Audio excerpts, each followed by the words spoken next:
When the waves are this good, the surfers do get just a little bit excited. I think my favourite claim has to be the Italo Ferreira on the inside.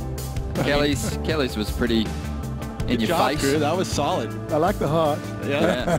Put a bit of a change-up in the mood, of course. Some real celebrations there, but a bizarre finish to the day. The hooter sounding a few times, a shark sighting.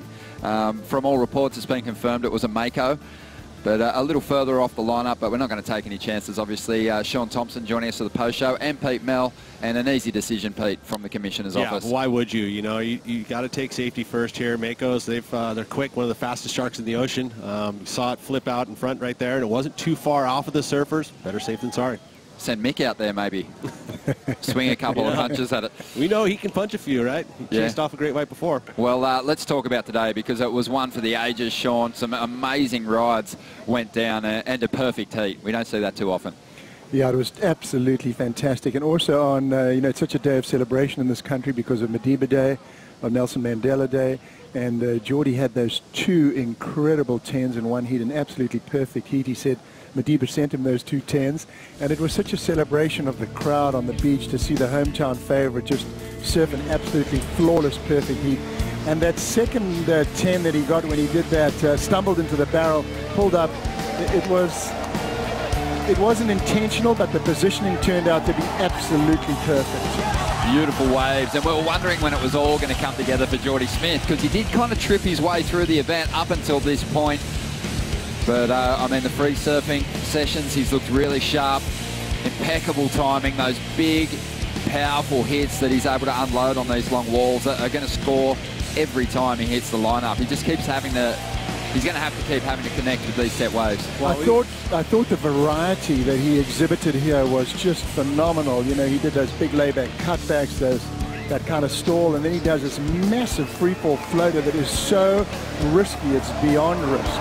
I was going to ask you about that, because he was in a situation there where he had already comboed his rival, Leonardo Fioravanti, so he actually didn't even need that second 10, but such a showman. That last section presented itself. He climbed up on the roof. It was a huge fall out onto the flats. Yeah, it was a huge fall. I mean, he'd already had the 110. He's going for that second 10. It just shows that inside his guts, he has this commitment, this competitive drive, and that's why he's going to be a hard man to overcome here. Well, you'd have to say the conditions are conducive to getting very, very stoked up and you wanting to perform. The crowd was here. You know, he is a showman, always has been a showman. You know, and he produced today a perfect heat, best heat he's ever had. This is the place where he got his first victory, Shaun. He was so emotional that day in 2010 when he claimed that win, but I think he was holding back the emotion too after his heat today. We had Strider go down and meet him on the beach. What's today mean? Nelson Mandela Day to South African people and to Jordy, you think? Oh, well, it's a massive day. He was the first democratically elected leader in South Africa. He became president in 1994.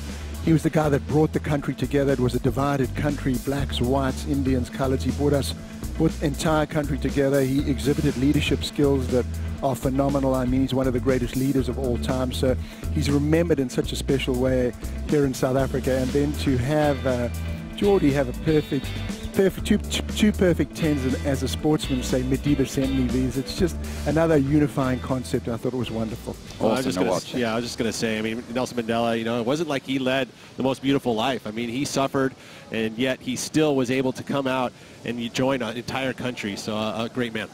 Absolutely. Let's talk a little bit about Jordy's momentum this year, because obviously for him to have a chance at a title, he does need to convert on these long right-hand point breaks, because there's going to be some question marks when he gets to Tahiti.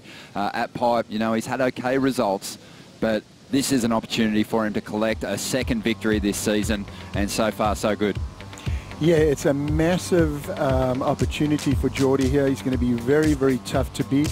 Like a lot of people say, you know, on the really deadly left-handers, maybe he's got some learning to do, but certainly he, you know, he's a guy that likes to push himself, likes to commit himself. There is a bit of a question mark there associated with his surfing at like Chopu, a bit of a question mark at Pipeline. But he told me this year he's been spending a lot of time in Hawaii, and he's ready, man. Well, if you look at some of the highlights he did carry in this year's Pipeline, where he put a lot of time in, backdoor, and some of the lefts he rode already, he is definitely improved. And I feel like his competitive strategy in his head will a lot of times overcome those 1 or 2 waves that maybe he would have questioned going on. But I mean, ultimately, he has an amazing skill on his backhand, and the only real question would be like, okay, barrel riding, is he got that technique down? But he's been working on it, and I think that he's got the skill to be able to overcome those big events like that. Definitely. Already success down at Bells Beach with a victory there. Obviously on track for a big result here at Jbay. I think his backhand tube riding has improved. He looked really strong at Fiji, despite the fact he didn't get the finish that he wanted. So expecting something solid from him in Tahiti. Another performer today, John Florence. He got himself a 10-point ride as well, but in a heat that he lost. But earlier on, prior to that in the 3rd round, a couple of 9-point rides. Unbelievable the surfing that he's doing here, Shaun, and you're calling it some of the best you've ever seen. Definitely. I think his surfing is so innovative, his surfing is so unique. You never really know what kind of turn he's going to bust, and I think that is what the judges are really looking for. They want to be surprised. They don't want to just off the bottom, off the top, off the bottom, off the top. They want to see something dynamic, something new, and the lines that he's drawing are so creative. And one guy, I think, who drew equally creative lines today was Connor Coffin. Man, some of the moves that he laid down were just incredible as well.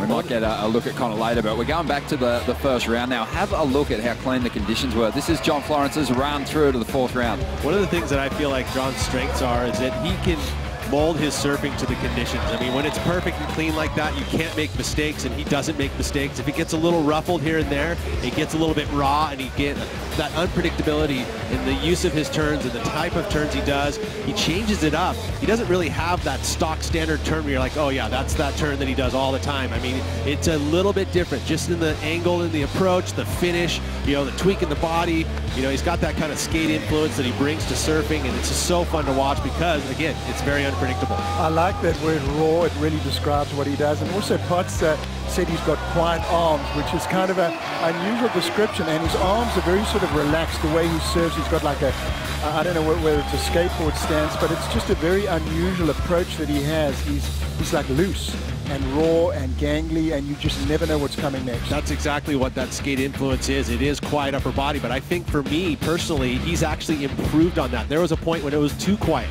And in surfing, you need to be able to use that upper body and use that strength to whip your turns and to show that dynamic approach and that raw approach, which he's done. One of the things I love most about his surfing is when he jams off the top, it's like mid-face he re-jams, so he redirects back into the pocket, which is something that he's developed on his own. No one else is doing that. A lot of guys are starting to do that, but he's got almost like a double jam off the top, which is so exciting to see. He really showed that to us at Margaret River, and he showed it to us in a couple of waves at Jbay. Well, it's 10-point ride. I mean, the big carve, and all of a sudden you're like, oh, he's finished his turn, and then he just carves again. And in a section that it was closed out in front of him, you're thinking, how the heck was he going to get back to the open face? That was amazing. And then he perfectly placed himself for the barrel, which again was the 10. And then we'll see that today, or in this piece here. But I mean, his surfing has been dynamic. He has been producing those big numbers that we saw him do in Margaret River. So he's kind of the one to beat. Especially even with Jordy's perfect 10s, you're going to say that this is going to be a tough man to get over top of.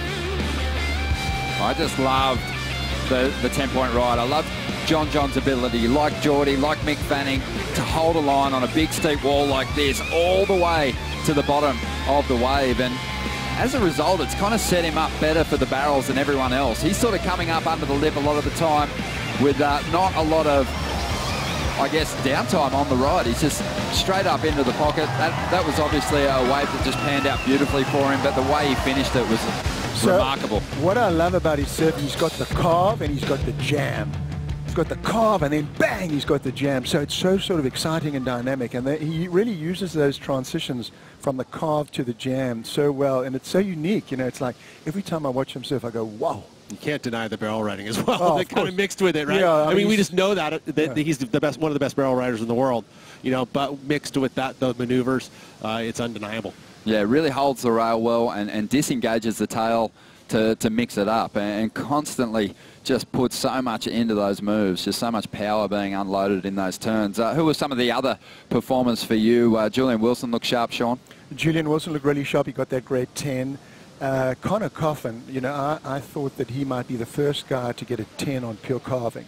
So the tube is obviously the high-scoring component of the wave here, but I'm waiting to see someone get a 10 on pure carving, and I think Connor can do it. His carves are also very unique. He's got that mid-face jam, throws his arms behind him, and you know, I saw him today. He's so stocky now. He's got big legs. He's got his Channel Island boards completely dialed. So he was so impressive today. I like Mick a little bit too. I mean, I think he was good as well, even though he's hard on himself. Let's talk a little bit more about Connor, because as far as the round 3 matchups went for the Jbay favourites, he had the toughest draw for sure, up against Joel Parkinson, who has won this event twice. And you know, Joel, typically on this wave, when it gets a bit of swell, it is going to be very difficult to beat. But like you said, Connor, just so much power. He really stole the show, and Joel couldn't find the answers. I really think that the judges are rewarding.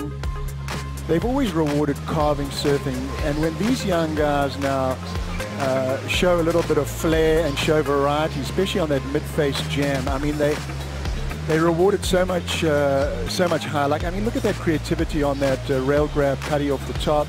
Beautiful flowing lines, and then he does a big jam here, as I remember. Look at that, beautiful.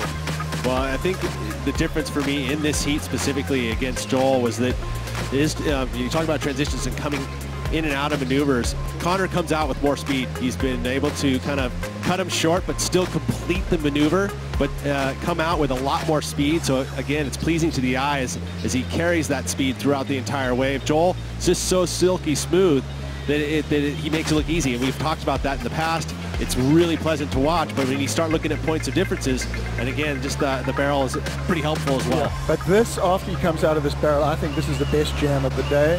I love this power that he just threw into this end section. I mean, watch this. How was that? I mean, that was animal. And that score could have easily gone perfect as well. I mean, you know, you look at Joel, so smooth.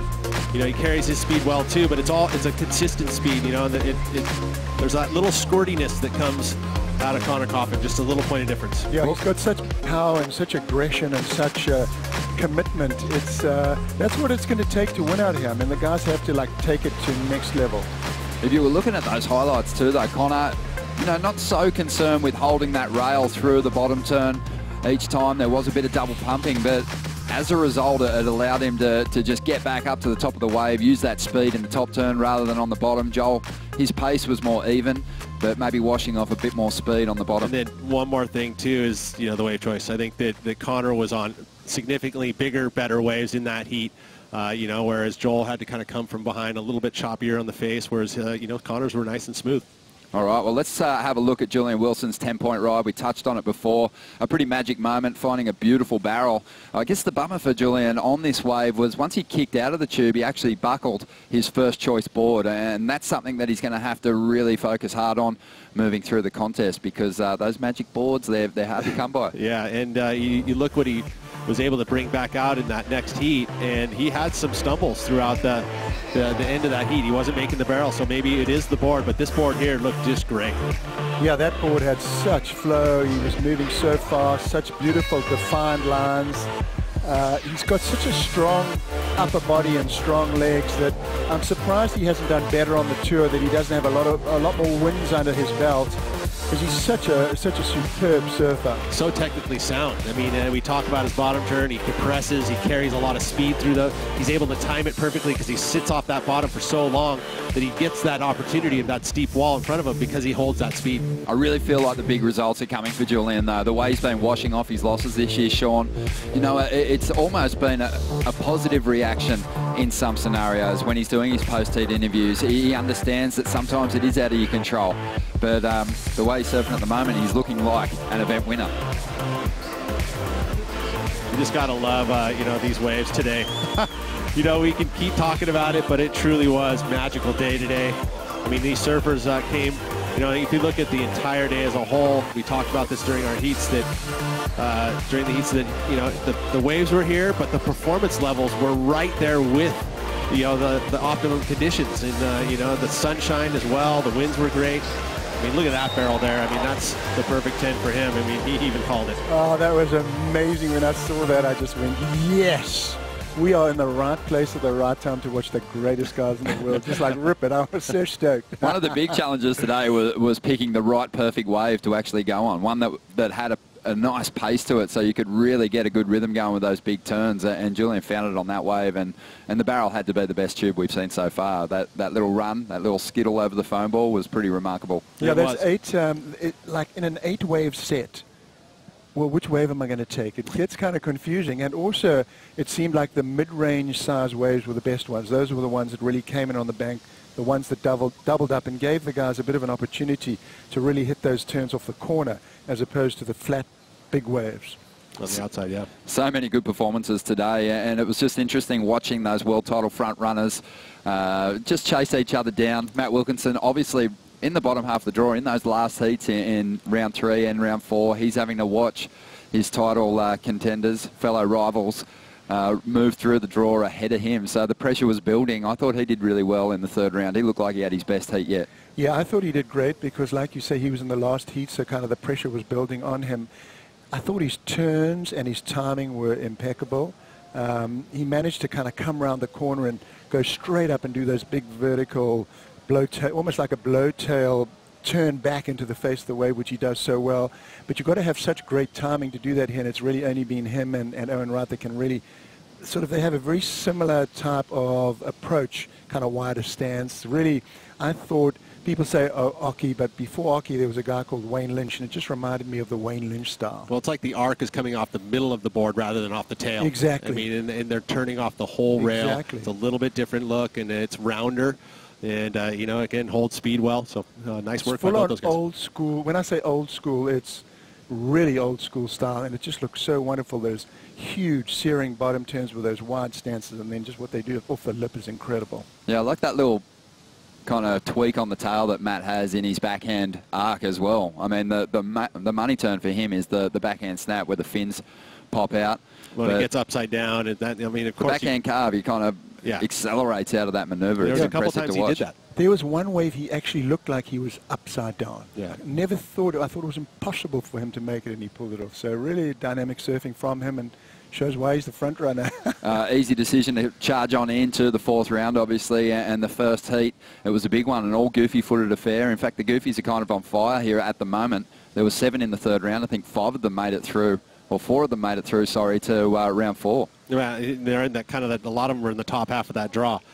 You know, I think that we look at the advantages that the backhanders have, they're utilizing that. I think that there's that ability to kind of sit off the bottom and get into that pocket and get a little more vertical. I mean, the biggest and most vertical turns we've seen have come from the backhanders. Definitely, and it was Gabriel Medina winning that first heat of the 4th round, jumping into the quarterfinals. His world title run really starts here at Jeffreys Bay. The second heat, it was a big one. Federico Moraes was up against it. John Florence on fire. Mick Fanning collecting solid scores throughout the contest. But Federico stepped up, didn't he? He found his best waves, I think, in competition or outside of competition in this heat. Well, he did it right off the hooter. I mean, this wave right here was undeniable. You know, big exchange that happened. He put the big number up there, applied that pressure early. Of course, you know John and Mick Fanning have had those heat situations in the past where those big numbers have been put against him so that he wasn't going to be able to give up. But what it did do, having that 9.6 early, is it allowed that extra patience to look for a wave that was very similar. But I mean, he surfed this 9.6 immaculate. It really was beautiful to see. He's got one of the nice combinations of major moves where he's able to keep the speed and load up and just accelerate out of those turns. I thought his board really looked fantastic. He's a big guy. I'm not sure what size he was riding, but his board just was perfect for those carving arcs. And I mean, John, you know, even with that amazing 10 that he had, still couldn't make it through this heat. This was such a hot heat.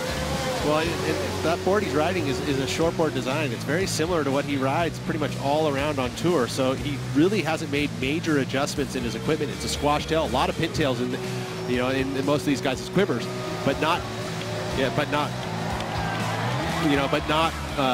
part of a board where he's kind of mixed it up and changed it up. No, he never looks undergun. 10. Everyone's going for the 10. No, it was an easy call. But Federico, he just kept chipping away. You know, in the 3rd round, he was really lucky to get by Connor O'Leary. Connor actually made a mistake at the end of the heat, and that was really what gave Federico the win. Even his coach, Richard Dogmarsh, said you know, I'm happy that he got the victory, but he's not breaking into the 7s. He's had a couple of 6s. Well, he added 3 points to each of his rides. Good adjustment, in one round. Way to listen to your coach. To make him very happy.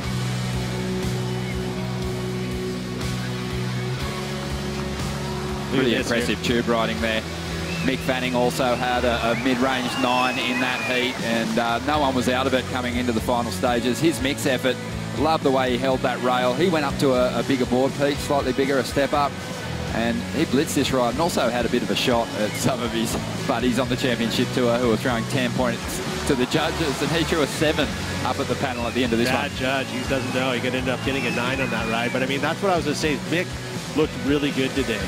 You know, even in his heat that he was pretty hard on himself, I just love the way he surfs Jbay. You know, and he's never really put up the heat that he wants to yet. There's the 7.9, but it's really a 7-pointer that was a 9. Richard Dogmarsh celebrating a win for the man from Portugal, a 9.6 and 9.47, massive numbers. Kind of had the potential to be the highest scoring heat of all time in this new non-elimination 4th round era. But John Florence and Mick Fanning just fell a little short, unfortunately. But what a great first couple of heats it was. You know what it set up, though, in the next round, round 5? Oh, what's that? Owen against John. Oh, interesting. In heat number 2. And Mick Fanning against Juan Daru, and on the same, the same track to potentially meet Gabe Medina, but Juan Daru surfing really well too. And let's talk about what unfolded during Heat 3. It was an amazing matchup. We've had these 3 surfers just catch fire throughout this contest, all dropping 10-point rides and meeting in Heat 3 around 4. But an unexpected visitor. Oh, and what is that? Well, Toledo's in the water, so he's doing an air. Well, of course. I mean, the hooter sounded. We all were watching. The Water Patrols got into action very quickly. We didn't actually get to see that until later when we finally realized we had it on camera. But that man right there who has been here helping out at Jbay and has been the Shark Watch guy, I'm sorry, what was his name? He was able to, again, spotted it on his own. Damien, and he brought it. He was there. He called it and was spot on. He was part of this job is important, and he was there for it. Yeah, the Commissioner's office did confirm, though, that the shark breach was just part of some larger shark activity that was happening out there.